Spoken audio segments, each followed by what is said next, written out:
Première prouesse. Avant de construire la grande pyramide, les bâtisseurs ont d'abord totalement rasé une colline et laissé un pivot géant au centre. Autour de ce pivot, ils ont sculpté la roche pour y encastrer ces blocs de dallage aux formes étranges, pesant chacun en moyenne le poids d'une grosse berline sur une surface de presque 60 000 m². Alors, le dallage qui a l'air d'étonner les auteurs du film est quelque chose d'extrêmement banal. Les Égyptiens, lorsqu'il y avait un sanctuaire, un lieu sacré, devaient anoblir le sol, donc on n'allait pas marcher dans la poussière, on n'allait pas marcher dans les cailloux, d'autant que les Égyptiens se promenaient une majorité du temps pieds nus. On avait des sandales, mais on mettait les sandales que de temps en temps, il fallait pas les user trop rapidement. Donc on mettait des dallages partout, et souvent des dallages en pierre dure, mais le mieux c'était d'utiliser la roche calcaire pour faire ces dalles avec du beau calcaire blanc qui supportait littéralement un véritable poli. Alors que ces pierres soient toutes de dimensions irrégulières, c'est normal, encore une fois, c'est l'économie des matériaux. Les pierres arrivent de la carrière, on va les utiliser au mieux de leur forme. Et puis, on va adapter les tailles des suivantes en fonction du découpage qu'il y a au sol et qui est disponible. Tout ça, c'est le b.a.-ba du tailleur de pierre. Naturellement, ça n'a rien de mystérieux. Alors, il faut préparer le sol, puisque avant de construire un grand temple, avant de construire un mastaba, avant de construire une pyramide, on l'a vu, nous, en étudiant de près certaines pyramides ou certains mastabas, il faut effectivement pratiquer une rase à peu près horizontale, de façon à ce qu'on ne fondait pas ces monuments. Ils sont posés sur le sol rocheux qui est relativement stable. Alors, il y a des moments où c'est un sol de type karstique, calcaire, alors il y a des grandes fissures et des cavités. Alors, qu'est-ce qu'on fait à ce moment-là? Oui, il faut combler. Si on va voir, par exemple, la pyramide rhomboïdale de Dachour, où les Allemands ont dégagé un angle très soigneusement, on voit très bien que les assises sont inclinées pour qu'il y ait évidemment de concentration, de pression vers l'intérieur. À un moment donné, il y a un affaissement dans le sol rocheux, et là, la pyramide est fondée. Donc, il y a des assises de fondation. Et puis ailleurs, au contraire, c'est le plateau rocheux qui est arasé, sur lequel on va poser des dalles relativement régulières. Alors, pourquoi ne pas marcher sur le rocher? Justement parce que il y a ces fameuses irrégularités naturelles. Donc on préférait créer un sol artificiel posé sur le sol naturel, autour des temples, sur le seuil des temples, dans la cour des grands mastabas ou autour des pyramides, bien entendu. Donc tout ça est quelque chose d'assez banal. C'est le travail préliminaire. Alors on pourrait dire aussi qu'il y a un autre travail préliminaire très important qui apparemment laisse complètement indifférents les auteurs du film. Ce sont les rampes. Parce que ces énormes rampes qui vont de la vallée où se trouvait le temple, où arrivait le corps du roi, là où il était momifié, justement, qu'on appelle aussi le temple d'en bas, étaient reliés à la pyramide, donc au temple d'en haut, qui est au pied de la pyramide, par une chaussée. Cette chaussée servait, au moment du chantier, elle servait à acheminer les matériaux. Puis ensuite, on l'élevait en même temps, au fur et à mesure que la pyramide, on la montait jusqu'à une certaine hauteur, le tiers, quelquefois la moitié de la hauteur, puis après, comme les assises sont de plus en plus étroites, il est très très rare que la rampe ait pu aller jusqu'au sommet, il est vraisemblable qu'elle n'allait même jamais jusqu'au sommet. Après, bien, on montait d'assise en assise avec des leviers, tout simplement. Donc, là non plus, il n'y a pas de mystère particulier. Mais alors, cette rampe, elle franchissait un terrain qui était très irrégulier. La rampe qui monte à la pyramide d'Ounas, qui fait, elle n'est pas colossale, elle fait 750 mètres de longueur, mais elle franchit une très grande dépression. Et pour franchir cette dépression, il a fallu créer une chaussée construite, bâtie, qui a presque 12 mètres de hauteur. Quelque chose d'énorme, de colossal, qui doit avoir 8 mètres d'épaisseur, 8 mètres de large. Donc il a fallu des milliers, des dizaines de milliers de blocs pour construire déjà cette chaussée, qui est un travail préliminaire, préalable, absolument considérable, au point qu'il y a presque autant de volume de pierre, donc de temps de travail, pour réaliser cette chaussée que pour construire la pyramide elle-même. Alors ça, les auteurs du film sont passés complètement à côté. Or, ça fait partie de l'organisation du chantier, ça fait partie de la tâche qui doit être accomplie, et il faut y penser. C'est cette chaussée qui ensuite était exaucée, on en faisait d'autres d'ailleurs, pour devenir la chaussée montante, qui était ensuite démontée. Évidemment, la chaussée du chantier était en argile, elle était faite en briques crues, et pour monter les matériaux jusqu'à leur niveau de pose, bien entendu. Donc là encore, on est obligé d'écarter le mystère et l'inconnu. On n'a pas de texte, mais on a les éléments parfaitement visibles sur le terrain. Alors sur les rampes elles-mêmes, au moment où elles servent pour le chantier, on a deux pyramides de Licht, c'est-à-dire au sud de Saqqara. Ces pyramides, que je mentionnerai plus tard, qui sont restées inachevées. Et parce que le roi est mort quelque part en campagne militaire et que le fils préférait commencer le chantier de sa propre pyramide plutôt que de terminer celle de papa, bien entendu. Et là, les rampes sont en place. C'est magnifique. Donc, on a l'explication, on a la certitude absolue que le chantier des pyramides, comme celui des Mastaba d'ailleurs, était conduit grâce, non pas à une, mais généralement plusieurs rampes. Alors il peut y avoir cette rampe qui sert ensuite de rampe processionnelle, mais il y en a d'autres qui sont complètement démontées, et là elles sont pas démontées, elles sont en place. Et alors on a ces rampes, on sait qu'elles ont une pente de 12 degrés, qui est acceptable pour tirer des traîneaux sur lesquels il y a quand même des pierres qui peuvent faire 1 à 2 mètres cubes, donc c'est quelque chose de très pesant, tiré par ces fameuses filets d'ouvriers. Ces rampes sont... Il y a un massif qui est un tout venant, puis il y a de l'argile, des briques crues avec des parements de briques crues assez bien dressés de part et d'autre, et sur le chemin, sur la chaussée elle-même, qui va monter avec la pyramide évidemment, on mettait des traverses de bois, exactement comme les traverses de chemin de fer qui évitent l'enfoncement des rails dans le sol. Ce sont des raquettes, autrement dit. Parce que les patins des traîneaux qui tiraient les charges, évidemment, il fallait éviter que ces patins ne s'enfoncent dans l'argile ou dans la masse de matériaux en vrac de la rampe. Donc, ces traverses servaient, évidemment, de chaussée. On pouvait même l'humidifier, éventuellement. Et puis, lorsqu'on avait monté toute une surface, la hauteur à peu près d'une assise, si vous voulez, eh bien, on récupérait ces pièces de bois, on exhaussait la rampe, et au fur et à mesure, on montait les matériaux, on remettait les traverses en place, et ainsi de suite. Donc, tout ça suppose une excellente organisation en amont, une préparation du chantier, parce que tous ces matériaux devaient être prévus par l'architecte avant le commencement du chantier. C'est ça qui est admirable, et que les auteurs de films laissent complètement de côté. Ils s'oublient complètement ce que c'est que la préparation d'un chantier d'une grande pyramide. Évidemment, les extraterrestres n'ont pas besoin de préparer des chantiers. Ils arrivent, ils font ça, et ça monte tout seul. Deuxième prouesse. Les bâtisseurs ont transporté sur 900 km près de 130 dalles de granit de 12 à 70 tonnes chacune et les ont hissées jusqu'à 70 mètres au-dessus du sol, chose qui serait encore difficilement réalisable actuellement. Alors, le problème de l'extraction et du transport des pierres fascine tout le monde, à juste titre d'ailleurs.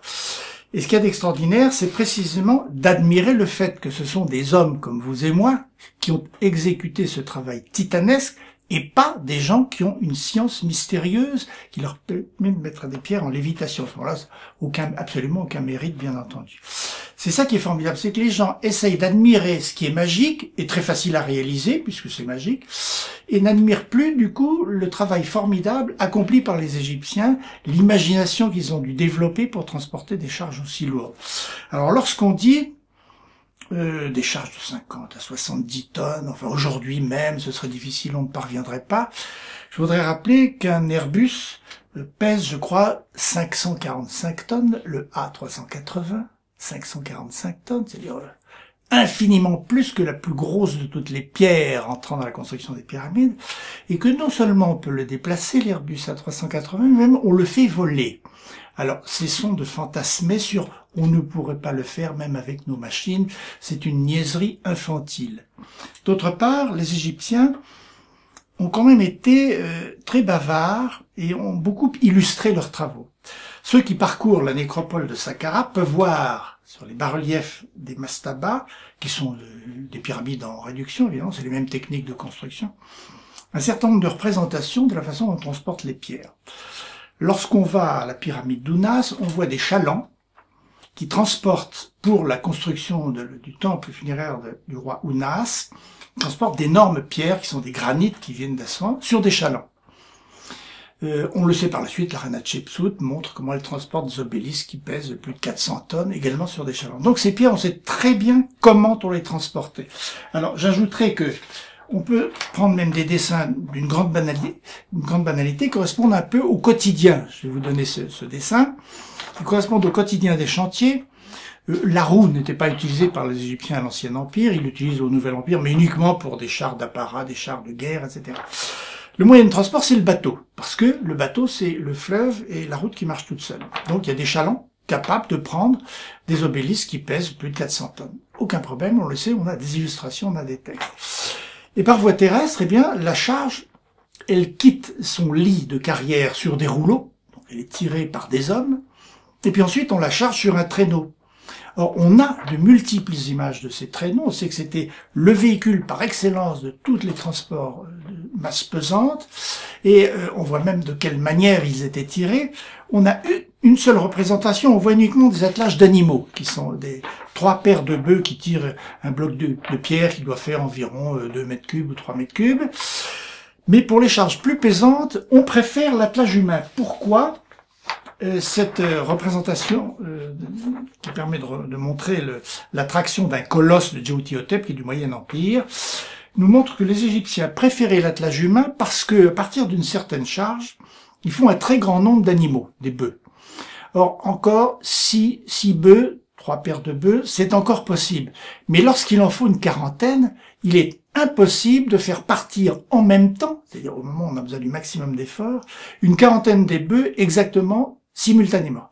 Alors que si vous avez 300 bonhommes, il suffit d'un signal sonore, où 1, 2, 3 partez, et les 300 ou 400 bonhommes partent effectivement à la seconde près, exactement en même temps, et l'attraction est beaucoup plus efficace. D'autant que, on le voit par l'iconographie, on a énormément d'ouvriers qui tirent les charges les plus pesantes, le traîneau étant lui-même soit sur des rouleaux, on a les 2 représentations, soit sur une chaussée de limon argileux qu'on arrose immédiatement devant les passants, donc ça glisse comme un traîneau sur la neige. Et l'effort considérable demandé sur plusieurs centaines de mètres était relayé aussitôt par une équipe d'ouvriers qui était l'équipe fraîche. Donc ils se relayaient constamment de façon à ne pas fatiguer les ouvriers. Les Égyptiens avaient un certain sens humaniste, je dirais, de l'effort que l'on peut demander aux ouvriers. On a même un texte qui relate un accident, on transporte un naos en pierre, qui pesait plusieurs dizaines de tonnes, sur un traîneau, et à un moment donné, le traîneau bascule, le naos de pierre tombe et tue un ouvrier. Et l'accident était tellement spectaculaire et effrayant qu'on a décidé d'arrêter tout de suite le transport. On a abandonné ce naos sur place, on ne l'a plus jamais transporté. C'est dire si quand même les Égyptiens n'étaient pas vraiment des esclavagistes. Ils ménageaient leurs contemporains. D'abord, il n'y a pas d'esclaves en Égypte, le mot lui-même n'existe pas. Il y avait des levées de corvées, par contre, ce qui ne veut pas dire que le travail est très facile. Mais lorsque le roi entreprenait un grand chantier, exemple, sa pyramide, il levait une corvée pendant la période de la crue. Et à ce moment-là, tous les paysans de la région étaient logés dans un village qui était spécialement bâti à proximité du chantier. Et cette corvée d'ouvriers travaillait essentiellement pendant la période de crue. De cette manière, on sait que il y avait entre 10 000 et 15 000 ouvriers au très grand maximum qui travaillaient en même temps pendant une saison des crues sur un grand chantier comme Képhren ou comme Khéops, bien entendu. Ce qui est un maximum. Alors le grand exploit, c'est pas tant les techniques à mettre en œuvre, c'est l'organisation du chantier. Organisation en amont par l'architecte et organisation pendant la durée du chantier. Il faut que ces gens aient un travail précis à faire. Or, on sait, par de nombreux textes, que les équipes étaient divisées en filets, c'est le mot donné par les Grecs, et ces équipes étaient on pouvait les juxtaposer, juxtaposables.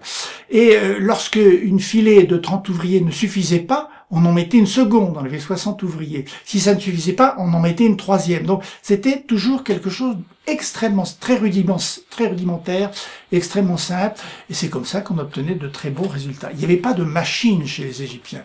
Les seules machines, c'était ces traîneaux et des leviers, des rouleaux ou une chaussée argileuse rendue glissante. Et ces traîneaux en bois, ils étaient suffisamment résistants on en a retrouvé un, effectivement, à Saqqara Sud, et il est exposé au musée du Caire. D'ailleurs, faut le voir, il occupe toute la pièce du sol jusqu'au plafond. C'est un traîneau qui peut porter une pierre d'une dizaine de tonnes sans problème, oui. Oui, il faut savoir qu'il y avait une noria de transport de bois d'œuvre, de bois de charpente, entre la côte libanaise et l'Égypte depuis l'Ancien Empire. Et tous les bois de grande qualité qui étaient nécessaires pour la construction des chantiers et aussi pour la construction des navires venaient effectivement de la côte syro-libanaise. Et ça, dès l'Ancien Empire. Donc il y avait une véritable... C'est pourquoi d'ailleurs les Égyptiens ont eu le souci de s'emparer, de contrôler politiquement et stratégiquement cette côte syrienne, d'où les conflits avec les Hittites, le Nouvel Empire par exemple. Ils ont eu donc toujours du bois à leur disposition. Alors ce bois, c'est intéressant de poser la question parce que on date, on va revenir à la question de la chronologie. Or, le film, évidemment, balaye allègrement le problème chronologique. Et là, on est surpris parce que brusquement, comme il ne donne pas de réponse, évidemment, brusquement, la grande pyramide apparaît comme étant l'œuvre d'une civilisation supérieure, probablement venue d'ailleurs. Mais d'abord, elle est datée. Elle est datée parce qu'on a des carbone 14 dans des bois prisonniers dans la structure, évidemment. Et elle est datée des environs 2600 environ. J'arrondis parce que les carbone 14, je veux dire pourquoi, on a des dates différentes en fonction des prélèvements. Donc, aux environs 2600. Seulement, il se trouve qu'avant, il y a d'autres pyramides. Il y a les pyramides de Snéfou, qui valent bien celles du plateau de Giza, ces gigantesques pyramides, la rhomboïdale, la pyramide rouge. Et puis avant, il y a Meidoum. Et puis avant, il y a les pyramides de la 3e dynastie. Alors, les Égyptiens maîtrisent parfaitement la construction des pyramides sur le plan technique, sur le plan géométrique, mathématique. Et puis, brusquement, arrive la pyramide de Khéops. Et ce sont des êtres venus d'ailleurs qui introduisent en Égypte la notion de pyramide. Alors, on est dans le désarroi total, évidemment. Alors, je reviens sur cette datation du bois. En effet, ce bois qui vient de Syrie, il est tout de même très précieux en Égypte. Il n'y a pas de forêt. Il y a du bois local, mais c'est du bois qui est rarement rectiligne, vous en doutez. Alors, ce bois, il est utilisé très longtemps, le plus longtemps possible. Les rondins qui servent à véhiculer les traîneaux sur le sol, on les réutilise pendant des générations et des générations. Ce qu'on appelle le bois d'œuvre, qui sert à servir de coulisse, parce qu'il y avait très peu de poulies dans l'architecture égyptienne. Alors, on faisait coulisser les cordes sur des rondins qui étaient posés en travers sur 2 appuis, et on laissait descendre les charges de cette manière. On en a retrouvé dans la pyramide de Saqqara, par exemple. Pyramide de Djeser à Saqqara. Et ce bois, c'est du cèdre, donc c'est des troncs de cèdre, qui sont extrêmement précieux. Donc, dans la mesure où on peut les récupérer, on les met de côté, on les réutilise, et on les utilise éventuellement pendant plusieurs siècles. Le bois se garde parfaitement, évidemment, en Égypte. Si bien que lorsque vous faites un prélèvement sur un rondin, sur un chantier qui a été emprisonné sous une pierre, peut-être est-il contemporain du moment où on a bardé cette pierre, mais peut-être a-t-il été utilisé une vingtaine de fois, une trentaine de fois par d'autres générations, si bien qu'à ce moment-là, il aura un âge, évidemment, beaucoup plus considérable que le monument lui-même. Or, ce piège, il existe à toutes les époques. Au Moyen-Âge, par exemple, quand on date une charpente d'église, très souvent, on s'aperçoit que les pièces de charpente ont été récupérées sur une église antérieure. À ce moment-là, l'église, brusquement, elle gagne 150 ans ou 200 ans d'âge parce que la datation physique qui est exact, qui est parfaitement fiable, évidemment donne la date du bois, mais pas nécessairement la date de sa dernière utilisation. Enfin, cela dit, on a suffisamment de datation par carbone 14 pour situer la pyramide de Khéops par rapport aux autres, d'où l'aberration d'imaginer que brusquement Khéops arrive porté par le génie des extraterrestres ou d'une race supérieure et qu'avant il n'y a rien eu. On est dans l'absurdité chronologique totale. 3e prouesse. La grande pyramide ne comporte que 3 chambres, ridiculement petites en regard des dimensions de l'édifice. La chambre basse, la chambre médiane et la chambre haute. Les bâtisseurs ont réalisé un tunnel large d'1 mètre et long d'une centaine de mètres qui traverse la maçonnerie pour s'enfoncer avec une stupéfiante précision dans la roche et au bout duquel ils ont réalisé la chambre basse, ce qui surprend Pierre-Luigi Copat, un architecte qui a entre autres collaboré à la construction de la Potsdamer Platz de Berlin. Alors, le commentaire du film s'extasie sur l'exiguïté des volumes utiles dans la grande pyramide.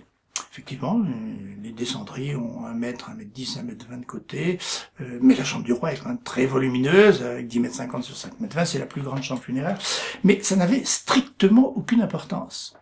Ce qui est important, ce n'est pas du tout le volume rentable sur le plan immobilier de la Grande Pyramide, d'où toutes les dérives sur les chambres secrètes. On pourrait mettre, c'est pas normal qu'il y ait si peu de place, il doit y avoir des chambres secrètes quelque part. On est dans l'infantilisme, là, évidemment.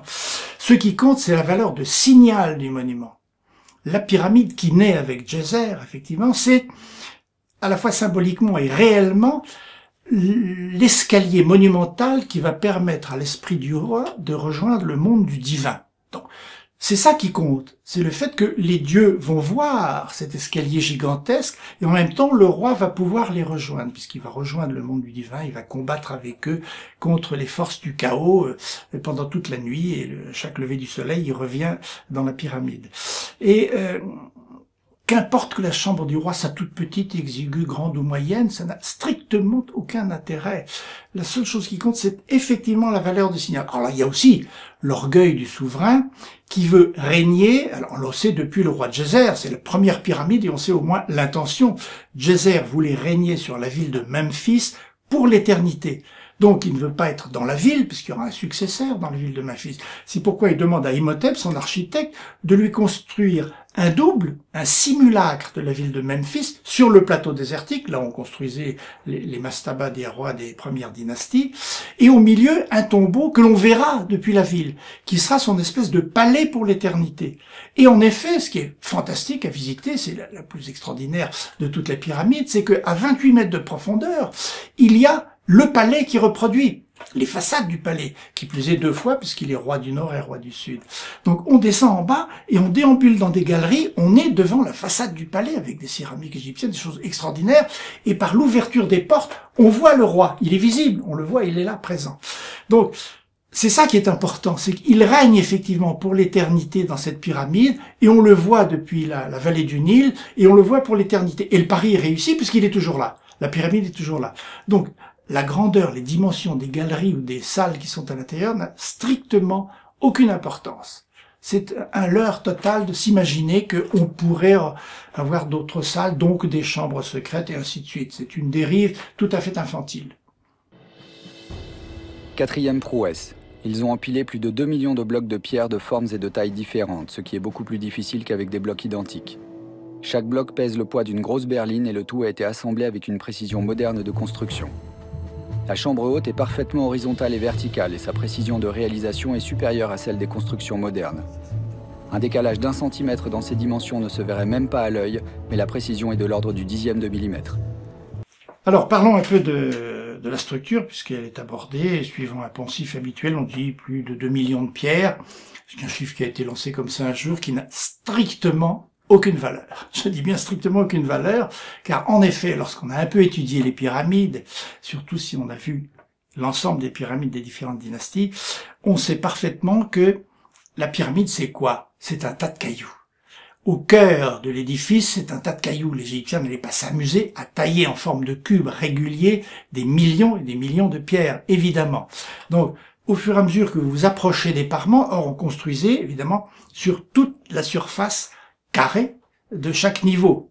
Et puis ensuite, on montait exactement de la même manière. Donc au milieu, on comblait avec ce qu'on appelle du tout venant, des chutes de taille, des cailloux, de la pierre, du sable, n'importe quoi. On a trouvé tout. Le colonel Weiss, dans son carnet, quand il éventre la Grande Pyramide dans les années 1835, il a fait des trous partout, hein, d'où le fait qu'aujourd'hui, le radar détecte des cavités. Eh bien, il note qu'il trouve des cavités et des vides de construction. On n'a pas toujours tout bien rempli. Il y a ce qu'on appelle des arcs naturels qui se forment dans la structure, puis il y a des cavités. Bon, puis il y en a d'autres qui sont remplis avec du sable, d'autres avec des briques, n'importe quoi. Et puis au fur et à mesure qu'on va s'approcher des parements, brusquement, les pierres commencent seulement à se régulariser. Elles sont pas du tout jointives, hein. Il y a un écart, on peut glisser la main la plupart du temps entre deux pierres. Et puis, dès qu'on approche du parement, on s'aperçoit qu'il va falloir des gradins réguliers pour poser sur ces gradins les belles pierres de calcaire blanc, calcaire de Toura, qui va réaliser le parement. Alors celles-là ont une taille évidemment extrêmement régulière, et pour autant, régulière qu'elle soit, on peut le voir à la pyramide rhomboïdale où le parement est conservé, il n'y en a pas deux qui ont la même taille, donc elles sont toutes singulières, ce qui élimine complètement l'idée complètement folle des pierres moulées, évidemment, vous en doutez. Le moulage des matériaux signifie standardisation, évidemment, on n'a qu'un moule pour tout faire. Bon, éliminons ça. Donc, le nombre de pierres peut être comptabilisé sur les approches du parement, c'est-à-dire sur une épaisseur qui peut atteindre de 5 à 10 mètres, si vous voulez. On le voit très bien à Dachour, d'ailleurs quand on voit les brèches, on voit très bien au fur et à mesure qu'on s'éloigne, les pierres sont de plus en plus irrégulières. Alors mieux encore, lorsqu'on va voir la pyramide du fils de Khéops, d'Idoufri, à Bourroache, à 8 km au nord, malheureusement c'est un site qui est fermé au public, et là on est au cœur de la pyramide parce qu'elle a été éventrée par les carriers du Moyen-Âge, les carriers arabes lorsqu'on a construit la ville du Caire, ont éventré cette pyramide et l'ont utilisée comme carrière. Il en reste très peu de choses, mais au moins on a une coupe transversale sur le monument et on voit exactement que le cœur de la pyramide, c'est des cailloux en vrac. Hein. Il y a même des cavités, des choses comme ça. Donc on sait très bien que cette comptabilité consiste à dire 2 500 000 pierres, ça ne veut absolument rien dire, bien entendu. Et surtout, pas de standardisation de la taille, parce que les Égyptiens travaillaient au mieux de l'économie du matériau. En fonction des blocs qui arrivaient de la carrière, on les agençait entre eux, puis on comblait les vides avec des pièces, avec des chutes de taille, si bien qu'il n'y a pas de pierres qui ont une dimension. Et même pour le parement, comme cette pierre demandait beaucoup de travail et que les pierres sont taillées en fonction du bloc épanelé qui vient de la carrière, on n'allait pas perdre du matériau. Donc, on faisait au mieux avec le bloc qui arrivait de la carrière. Si bien qu'il y a des décalages constants, des décrochements constants. Mais les Égyptiens savaient parfaitement faire des petites pièces pour combler les espaces entre les pierres qui n'étaient pas suffisamment jointives, ou pour rattraper des différences de niveau dans des hauteurs d'assises, par exemple. Tout ça, on le connaît parfaitement, c'est un travail parfaitement banal. Donc, il n'y a strictement aucun mystère et on sait très bien comment travailler ces tailleurs de pierre. D'abord parce qu'on a des représentations très minutieuses dans les mastabas, d'ailleurs, d'ouvriers au travail qui taillent les pierres, on connaît leurs outils, on sait exactement de quelle manière ils travaillaient. Donc, existe cette numération de 2 millions de pierres. Alors, ensuite, la question c'était le niveau de la chambre haute parfaitement horizontale avec une précision du 10e de millimètre. Est-ce que Pouillard et Grimaud savent ce que ça veut dire une précision du 10e de millimètre? J'aimerais quand même le savoir. Par rapport à quoi? Alors lorsqu'ils disent, en plus, c'est assemblé sans ciment, alors on a tout dit quand on dit ça, parce que pour eux, des pierres qui posent l'une sur l'autre ne peuvent tenir que parce qu'elles sont collées par du ciment. C'est une vision, encore une fois, infantile de l'architecture de pierre de taille et du grand appareil. Évidemment, ces sentiments, dans la mesure où les pierres sont parfaitement dressées sur leur surface d'attente et de pose, c'est ce qu'on appelle du joint vif. Ils n'utilisaient du mortier, qui était du mortier au plâtre d'ailleurs, que lorsqu'ils utilisaient le calcaire local de très mauvaise qualité, qui ne supportait pas une taille très fine, et pour bien répartir les pressions, ça se faisait essentiellement dans les mastabas, on mettait une couche de mortier au plâtre pour qu'il y ait une bonne pression et qu'il n'y ait pas de risque de fissuration dans les blocs. Mais dans les pierres de parement, comme dans les approches du parement, c'est évidemment du joint vif. Quant à dire, on ne pourrait pas glisser une lame de rasoir, c'est une petite nouveauté. Autrefois, c'était une lame de couteau, mais chez eux, c'est une lame de rasoir. Ça veut dire que les égyptologues doivent se promener avec un rasoir maintenant pour voir s'ils peuvent la glisser entre deux pierres. Alors, à partir du moment où vous glissez une lame de rasoir entre deux pierres, ça veut dire qu'elles ne se touchent pas. Nous sommes bien d'accord. Si elles ne se touchent pas, elles sont en légère lévitation. Donc elles flottent dans l'air. Alors voilà une révélation intéressante. Mais comme malheureusement, hélas, leur expérience prouve qu'on ne peut pas justement glisser une lame de rasoir entre deux pierres, elles sont bel et bien appuyées l'une sur l'autre. Alors on ne voit pas très bien où il veut en venir. On est devant une absurdité supplémentaire. Les Égyptiens connaissaient le niveau d'eau. On faisait une petite rigole avec de l'argile, par exemple, et on mettait de l'eau dedans. Et on avait un niveau parfaitement horizontal. On le faisait pour mettre en place un édifice. On entourait l'édifice par une rigole d'argile ou de limon argileux dans lequel on versait de l'eau, puis on régularisait ça jusqu'à ce qu'effectivement l'eau ne déborde pas. Donc c'est ce niveau d'eau qui allait donner effectivement le niveau définitif, et on avait un niveau zéro de construction qui était rigoureusement horizontal. C'est pas du tout compliqué. On n'a pas besoin. Alors nous, on a utilisé à partir d'autres époques telles que le XVIIIe siècle, on avait des tuyaux et on avait deux godets d'eau dans lesquels on établissait effectivement par l'équilibre des deux niveaux, on avait le niveau d'eau par vase communicant. Bon, eux utilisaient autre chose, c'était au niveau du sol, ils faisaient une cuvette, une rangée, une rigole, n'importe quoi, ils avaient un niveau d'eau extrêmement précis. Ça n'a absolument rien de miraculeux. Et on pourrait le faire aujourd'hui. Parce qu'il y a toujours cette espèce de référence curieuse, même aujourd'hui, on ne parviendrait pas à, ou on ne parviendrait pas à faire aussi bien. Si, il n'y a pas de problème, on parviendrait à le faire tout aussi bien, même beaucoup mieux. Alors, sur la précision des dimensions au 10e de millimètre, moi j'ai pris des mesures, je l'ai fait par exemple dans la chambre du roi, aussi bien avec un décamètre, alors là on a la précision du demi-centimètre. Bon. C'est satisfaisant d'une manière générale. Et puis, j'ai utilisé ensuite des lasers. Alors, on met le laser et puis Mais on s'aperçoit que, par exemple, dans la chambre du roi, on a 10 mètres 48,5 à un endroit, et puis on déplace le laser, et là, brusquement, on a 10 mètres 51. Ça dépend effectivement du travail de tailleur de pierre sur le parement de ces blocs. C'est idiot de parler de 10e de millimètre, ça n'a absolument aucun sens. Ils s'en foutaient complètement d'ailleurs eux-mêmes, ça ne les intéressait pas du tout. Ce qui les intéressait, c'était de respecter un dessin géométrique toujours très simple, voulu par l'architecte, qui correspondait à des proportions harmonieuses et à la facilité de dessin et de réalisation, aussi bien sur son papyrus que dans la réalité. Exit le 10e de millimètre.